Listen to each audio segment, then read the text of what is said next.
മുഖ്യമന്ത്രി പിണറായി വിജയൻ രാജിവെക്കണമെന്നാവശ്യപ്പെട്ട് പ്രതിഷേധവുമായി കോൺഗ്രസ്.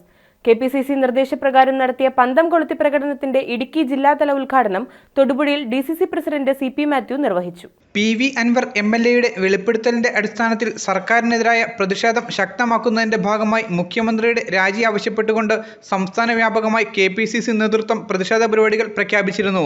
മാഫിയ സംരക്ഷകനായി മുഖ്യമന്ത്രി രാജിവെക്കുക, രാഷ്ട്രീയ ലാഭത്തിനായി തൃശൂർ പൂരം കലക്കിയ ഗൂഢാലോചനക്കാർക്കെതിരെ നടപടി സ്വീകരിക്കുക, ആഭ്യന്തര വകുപ്പിന്റെ ക്രിമിനൽ വൽക്കരണം അവസാനിപ്പിക്കുക, വിലക്കയറ്റം നിയന്ത്രിക്കുവാൻ സർക്കാർ അടിയന്തരമായി പൊതുവിപണിയിൽ ഇടപെടുക എന്നീ ആവശ്യങ്ങൾ ഉന്നയിച്ചുകൊണ്ട് തൊടുപുഴ വെസ്റ്റ് മണ്ഡലം കോൺഗ്രസ് കമ്മിറ്റിയുടെ നേതൃത്വത്തിൽ നടത്തിയ പന്തം കൊളുത്തി പ്രകടനം DCC പ്രസിഡന്റ് CP മാത്യു ഉദ്ഘാടനം ചെയ്തു.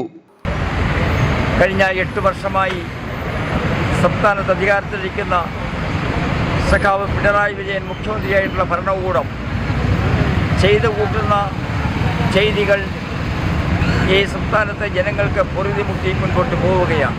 മണ്ഡലം പ്രസിഡന്റ് രാജേഷ് ബാബു അധ്യക്ഷത വഹിച്ച യോഗത്തിൽ block Congress committee president Shibili Sahib, നേതാക്കളായ NI Benny, TJ Peter, DKDF സംസ്ഥാന president Joy Mailadi, KG Sajimon, Rasheed കപ്രാട്ടിൽ, Suresh Raju, Robin Mailadi തുടങ്ങിയവർ പ്രസംഗിച്ചു.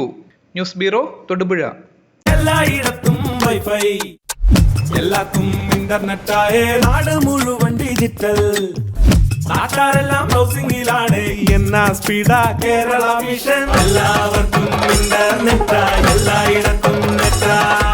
കേരള വിഷൻ നവകേരള പ്ലാൻ വെറും 199 രൂപയ്ക്ക്.